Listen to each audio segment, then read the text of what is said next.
আসসালামু আলাইকুম, কেমন আছেন সবাই? আশা করি অনেক বেশি ভালো আছেন। এই মুহূর্তে কাছে কিংবা দূরে, দেশে কিংবা দেশের বাইরে যে যেখান থেকে আমার ভিডিওটি দেখছেন সবাইকে জানাচ্ছি অসংখ্য অসংখ্য ধন্যবাদ। আশা করছি সম্পূর্ণ ভিডিওটি দেখে আপনার গুরুত্বপূর্ণ মতামত কমেন্টে জানিয়ে যাবেন। জীবন নাটকের চেয়েও নাটকীয়। জীবনের গল্প অনুষ্ঠানে আরজে কিবরিয়া স্যার প্রতিটা এপিসোড শুরু করার আগে এই কথাটা বলতো। কথাটা কিন্তু 100% সত্যি। আমরা সবসময় যেটা দেখাই সেটা আমরা না, আর যেটা দেখাই না সেটাই হলো আমরা। আমাদের চারপাশের মানুষগুলোকে যদি প্রশ্ন করি, আচ্ছা আপনাদের পছন্দের রং কী? হাতে গোনা কয়েকজন ছাড়া বেশিরভাগ মানুষেরই উত্তর হয় কালো। কালো শাড়ি, কালো চুড়ি, কালো জুতা, কালো ঘড়ি, কালো ব্যাগ, কালো টি শার্ট, কালো প্যান্ট, ইত্যাদি ইত্যাদি। সবারই যেন অনেক বেশি পছন্দের। তবে আল্লাহর সৃষ্টি সেরা জীব মানুষের ক্ষেত্রে তার পুরাই উল্টা।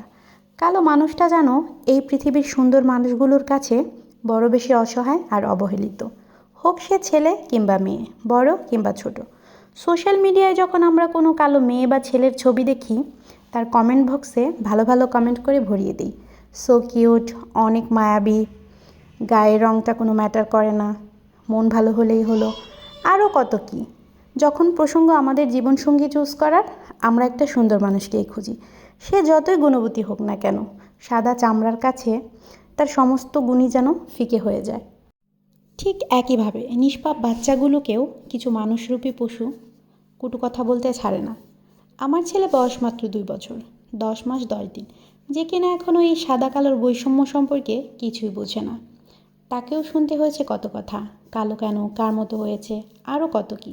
দূরের মানুষের কথা বাদই দিলাম, গায়ের রং শ্যামলা হওয়ার কারণে কিছু আপন মানুষও আদর ভালোবাসা থেকে বঞ্চিত করে।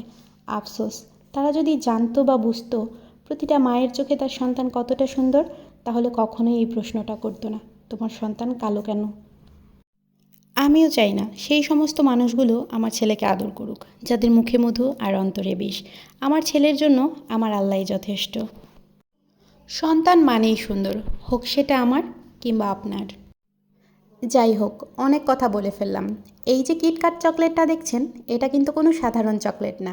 এটা হচ্ছে বিবাহবার্ষিকীতে আপনাদের ভাইয়ার কাছ থেকে পাওয়া আমার গিফট। সেই দিন তার অফিসে অনেক বেশি কাজের চাপ ছিল। আমি তো ভেবেছিলাম মানুষটা মনে হয় আজকের দিনটার কথা ভুলেই যাবে, কিন্তু তার সকল ব্যস্ততা কাটিয়েও সে বাড়ি ফেরার সময় আমার জন্য এই কিটক্যাট চকলেটটা নিয়ে এসেছিল। সে জানে আমি প্রচুর পরিমাণে চকলেট খেতে ভালোবাসি, আর বিশেষ করে এই কিটক্যাট চকলেটটা খেতে আমার অনেক বেশি ভালো লাগে। গিফট তো গিফটই, হোক সেটা 5 টাকার কিংবা 5 লাখ টাকার। সে যে এই দিনটার কথা মনে রেখেছে এবং বাড়িতে এসে আমাকে উইশ করেছে, এটাই আমার চরম পাওয়া তার কাছ থেকে। আল্লাহর কাছে লাখো কোটি শুকরিয়া আমায় মিষ্টি একটা ছেলে দেওয়ার জন্য। আসলে এই ধরনের কিছু কথা আমাকে অনেক বেশি কষ্ট দিচ্ছিল, তাই আপনাদের সাথে শেয়ার করলাম। আজকের মতো এখানেই বিদায় নিচ্ছি। ততক্ষণ পর্যন্ত ভালো থাকবেন, সুস্থ থাকবেন, আপনজনদের খেয়াল রাখবেন। আপনার জীবনের প্রতিটি মুহূর্ত হয়ে উঠুক ফুলের মতো সুন্দর। আল্লাহ হাফেজ।